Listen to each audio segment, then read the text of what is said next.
Up to my knees in water here, and if you take a look up, you can see just how much this house is surrounded by water. Lack of bus drivers isn't just an issue in Calcasieu Parish, but despite the shortage, drivers are still opening their doors to make sure students get to and from school every day. When you're already in your PJs, but you're a reporter, and there's breaking news down the street.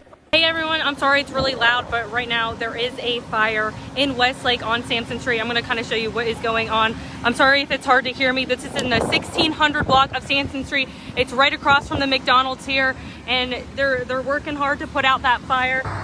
This is actually the second arrest made this week by the Calcasieu Parish Sheriff's Office regarding school threats. The first was made at Moss Bluff Middle School and then Starks High School later in the week.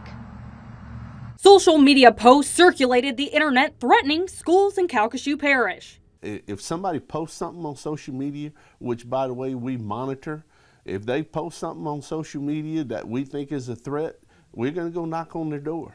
And if we can prove they made the threat and it came from them, we're going to arrest them. Chief Deputy Stitch Guillory says 2 students this week have been booked into the Juvenile Detention Center. A 13-year-old from Moss Bluff Middle School is charged with terrorizing and drug possession. And now a 14-year-old from Starks High School is facing a terrorizing charge after he allegedly threatened a school shooting. They both made serious threats towards their school and toward their fellow students, and that's uncalled for. They shouldn't have to do that. Now some uproar from residents in Starks regarding the situation. And every single kid on that campus would have been a sitting duck because they had no clue that there was even a threat.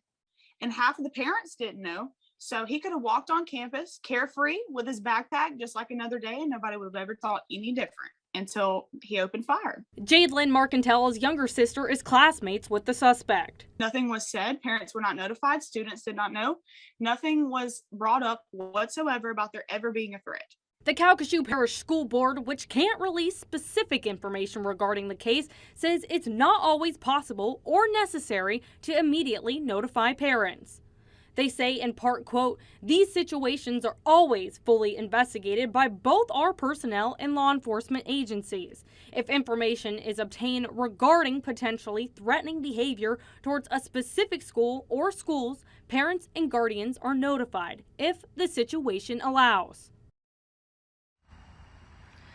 The school board went on to say that social media can escalate these situations and allow rumors to spread quickly. The district asked people to report threatening behavior directly to the authorities versus sharing it online. I'm standing on the 5th Street Bridge in Lafourche Parish, as this is one of the harder hit areas from Hurricane Ida, and we traveled as far down south as Cutoff, but we talked to some residents in La Rose who rode out the storm.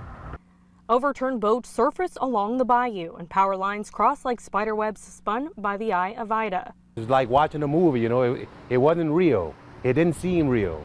It really didn't. Those like Albert Kahuna Baez, who rode out the storm, say it's something they'll never forget. And I watched every episode of that storm from start to finish, and it was bad. And I mean, really, really bad. It hit us the whole 8 hours strong. It never let up until like after about 8.5 hours. And the storm howled through La Rose for nearly 8 hours with winds upward of 147 miles per hour. The wind started coming from the east and it's blowing the doors in. My wife is pushing on the doors and I'm trying to nail boards on them, and then the wind changes to the other direction and then we're on the other side of the house boarding up stuff from the inside. But all in all, you know, it was an experience. Ned Chessman says now his family is having to sleep in these tents outside since their home is now damaged.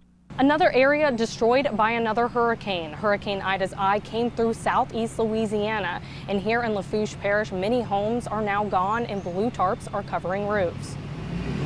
I see a lot of other homes that's surrounding me demolished. You know, the mobile homes, I mean demolished. You know, people can't even come back to their homes. They got to find somewhere else to go. You don't have anything. Despite all the damage, he tries to stay positive. And we're here, you know. I mean, all the material things can be replaced. But, you know, I thank God that we're still living, you know. But a lot of people lost so much, you know, and a lot of people in bad shape. A lot of people don't have anything. The people of southeast Louisiana took a really hard hit. And the further down south you go, the more evident Ida's presence was.